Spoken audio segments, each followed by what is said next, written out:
Okay, dump the ice cubes in here. Okay. Whoops. Okay, now I would like you to fill that glass with ice cubes. Okay.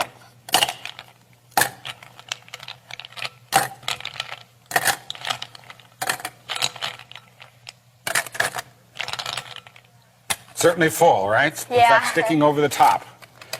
Okay, next, I would like you to take these 2 glasses over to the sink and fill them both almost full of water. Then bring it back, okay?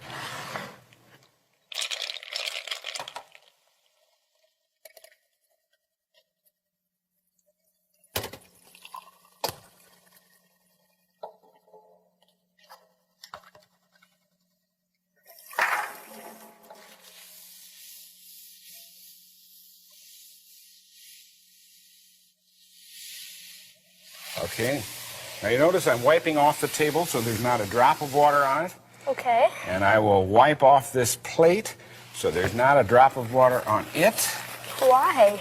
Well, you'll find out in just a moment, because I would like you now to use this long medicine dropper and take water from there and fill it, this glass, so that it's right to the very brim with water.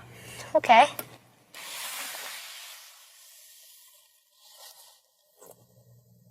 Don't let it overflow, but get it right to the very top. Aha! That's it. Okay, move these out of the way. Wipe everything up so there's no water anyplace. Now my question is, as the ice melts, will the water overflow over the top of the glass? I think so. Why? Well, because like you have the water, and the water is full to the top, and then you have the ice also, and like I think while the ice melts, it'll just overflow. Okay, that's one theory, and that's definitely a theory, right? Yeah. You know what a theory is. Well, there's another theory, which I would like to advance and see how you like that. As you know, ice expands when it freezes as compared to water. That's why ice floats, right? Yeah. Okay.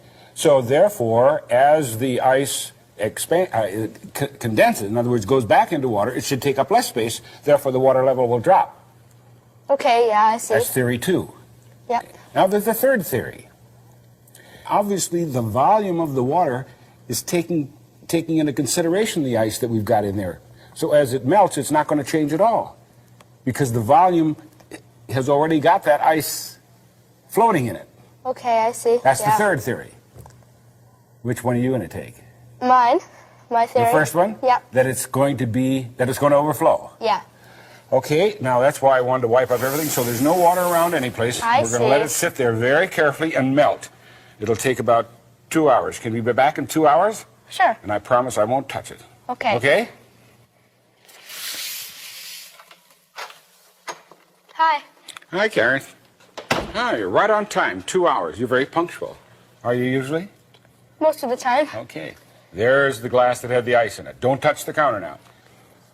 It didn't melt. And your theory was that it was going to melt and flow over the top, right? Yeah. And why was that?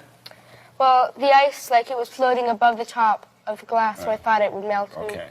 That was Go one over. theory. That was no good. Now, the second theory was that the ice expanded as it would change from water to ice, therefore took up less space, so that as it melted, it would take up less space, so the water level ought to drop. Yeah.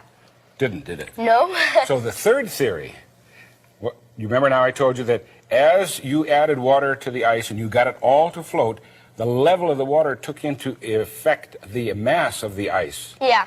And therefore, as it melted, that water level is going to stay exactly the same. And that's what happened. Yeah.